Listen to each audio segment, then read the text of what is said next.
Good morning, everyone. It's June 14th, 2024. Today, I just want to bring things together a little bit more now that the June has definitely arrived and we're getting to the end of the meetings that I've been attending. And I just wanted to update you on another one that I had earlier this week, and that was with the Community Association. And the big speaker that day, of course, was the police and what they're doing down here with the Rideau Center and the police hub that they're putting in. It's got delayed till the end of June before they actually get it open.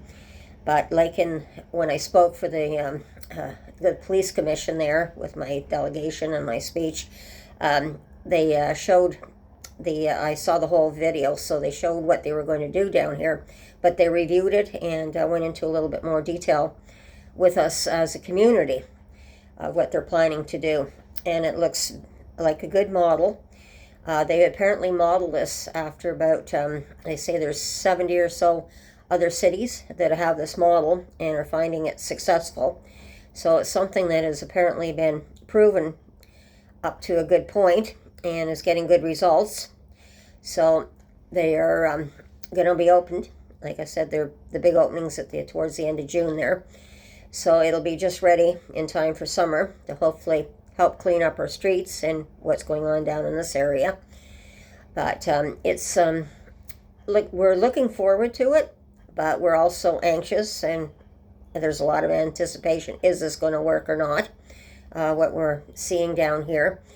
So they were explaining how they've got, and they showed on the maps, and they showed with their review how they were putting this all together, and it looks good on paper for certain.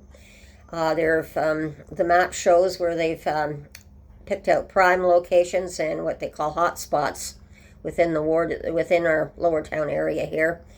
They've identified individuals that are definitely causing problems down here. And of course, there's the bullying, but the bullying comes because these dealers that want what they want to get their own way in many cases.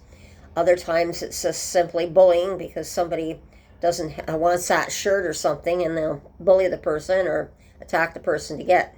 Like I said, we've seen them in the schools going after the children for if it's these Adidas or the big fancy shoes, whatever, if they want.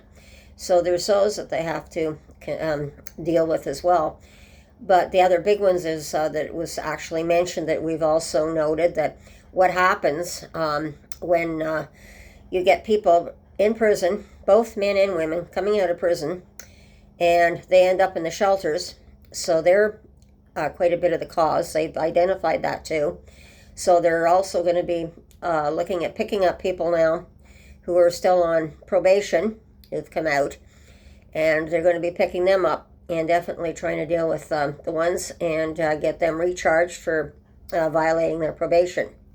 Number one, they're identifying them as being some of our main troublemakers down here, finally, along with the drug dealers. And of course, everything is just quick money for them.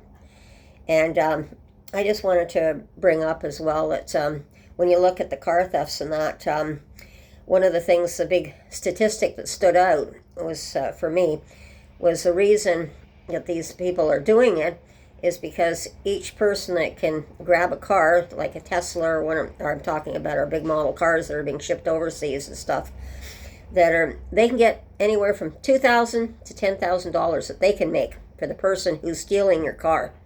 So this is why it's causing so much chaos as well. So they're looking at things really openly at just what is actually going on down here, because we are ground zero. We have the, I think the second or almost basically the biggest crime right here in Ottawa right now is our section of the city. So they've really are going to be clamping down on a lot of different things that they're seeing and the dealers and these hot spots.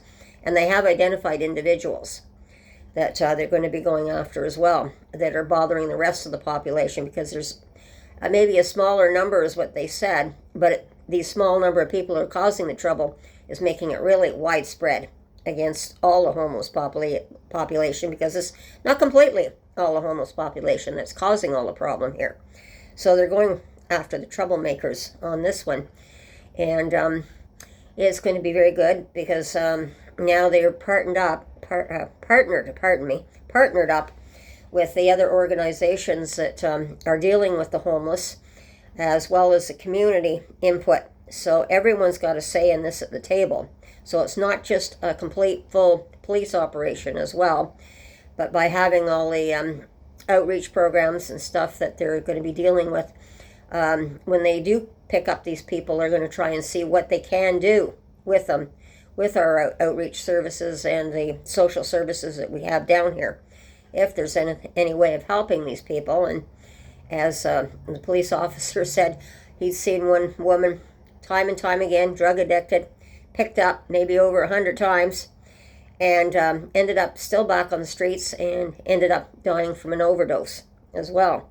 So it's also trying to feel for the people who are on the streets, see if we can actually get them some help at the same time in a more humane way. So it's everyone working together.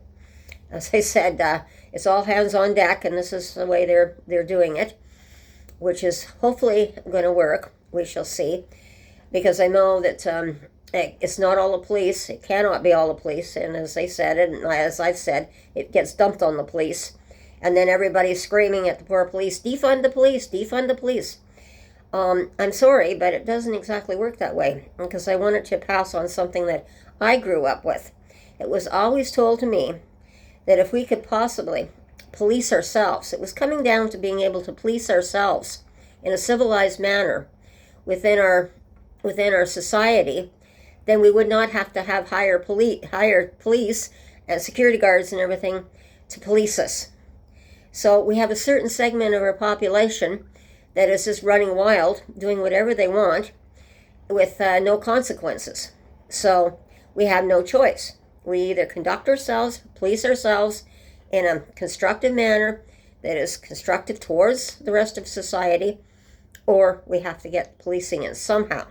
We have to get some kind of law and order, as they say.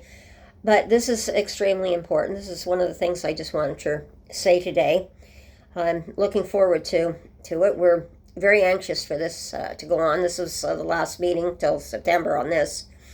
But I also wanted to mention that in all this confusion again, we've just had another shooting 2 days ago in the Lower Town as well. And probably gang-related, most likely. But we'll find out later. But this is where I'm going to leave it today. And I will be broadcasting things as I see them, and I feel it's necessary. But I just wanted to bring people a little bit more up to date again. And everyone, take care, be safe, watch your surroundings, and we'll talk again soon. Bye-bye.